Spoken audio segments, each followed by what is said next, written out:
In this video, I'm going to be talking about the heavy route assessment tool in AssetAsyst. AssetAsyst allows you to run a Tier 1 heavy vehicle analysis on your bridges, simulating driving various vehicles over the structure to calculate the stresses exerted by the vehicles. So I've got my test bridge here ready to go. Now the first thing we want to do is set up the capacity. The system needs to know what kind of forces this bridge can handle so it can compare those forces with those exerted by a potential heavy vehicle driving over it. So here on the asset details page, we go to the capacity tab, and we've got a few things to set up here. So the first thing I'm going to do is add the support points. So I'm going to add 2 points. The first point always starts at 0 meters, and we're going to put the second one at 28.84 meters. And we're going to leave both of these support types on simply supported. This is a very simple bridge. We could also have another point in the middle, which we could set to continuous if we wanted to, but this is just a basic one. Now, two situations that AssetAsyst doesn't support is a drop-in span and a cantilever. So if you've got a complex bridge with those kinds of support features, you may want to use a different application like space gas. So if we go into segments tab, you can see here we've got one segment between the two support points. Nothing we need to do here. So we can come into the superstructure, and now we need to define the superstructure capacity of this bridge. Now we can do this manually. We can just add one. We can set the location, so 3 meters. We can set our shear, positive moment and negative moment forces for this location on the bridge. But as you can imagine, this would be a monotonous process, and you may not know exactly what forces this bridge can handle at 4.75 meters.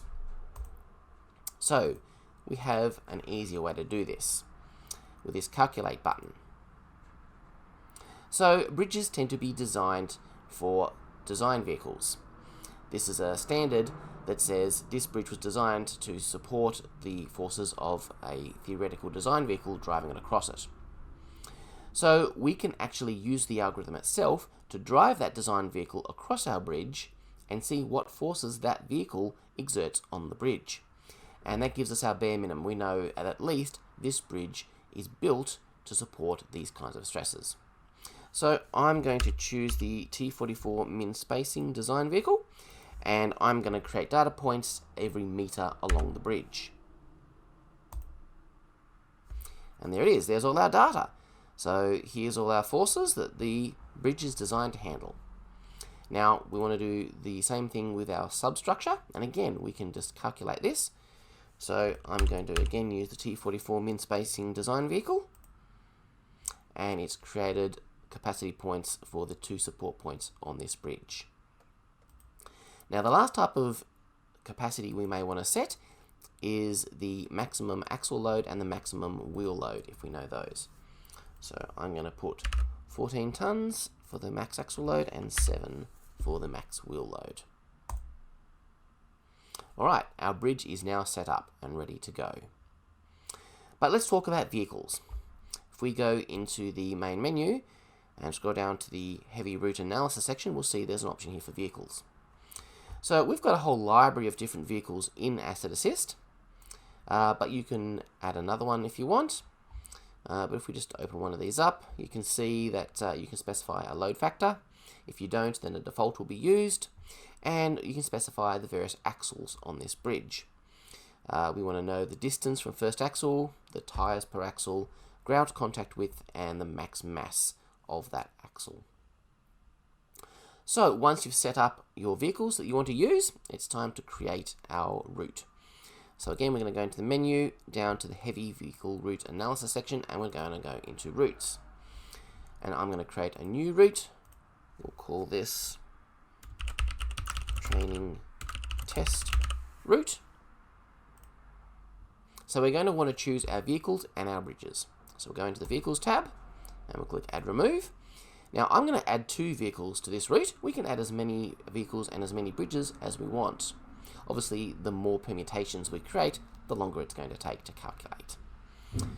So I'm going to add the 45.5 HML, this one here,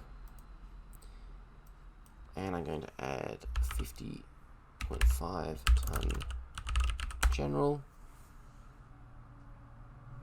this one here.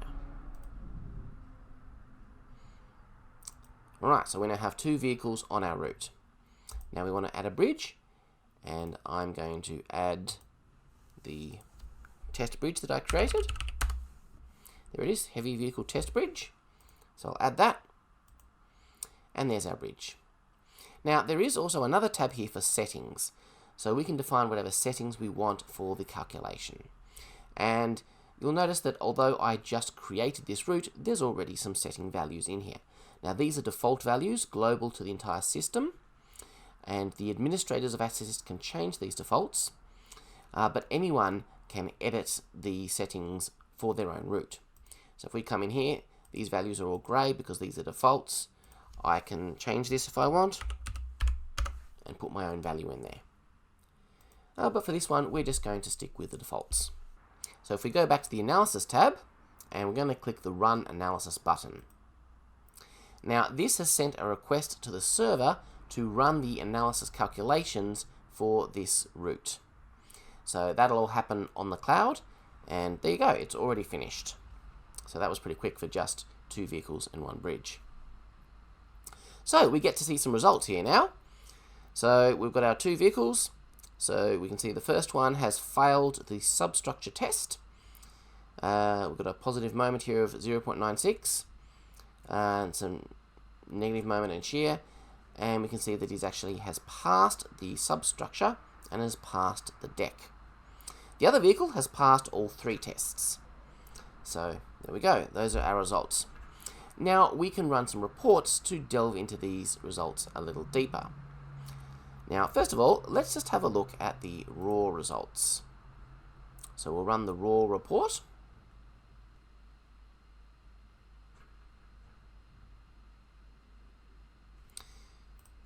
And we'll open this up.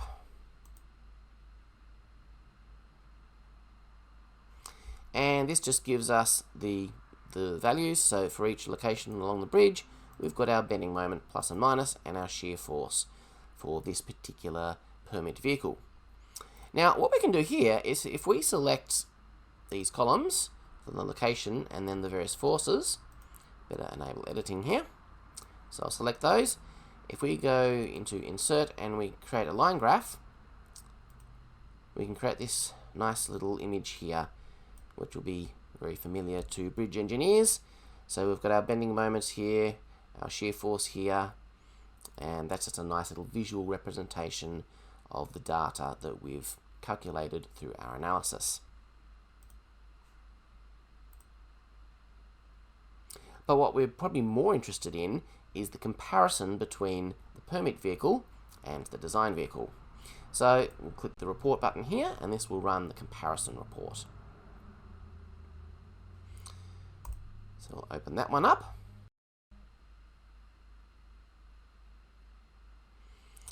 Alright, so here we've got our superstructure results, and we can see along here. So we notice that this one failed one of the tests. In this report, we can see exactly where. So we can see for these locations on the bridge, it was okay, it passed. But from 8 meters to 21 meters, it failed the test because the forces exerted by the permit vehicle were greater than the capacity we've defined for this bridge. And we've also got a substructure tab. We can see the same thing, and that one passed on both points. And we've also got the deck, and we can see that that also passed. So that's our comparison report.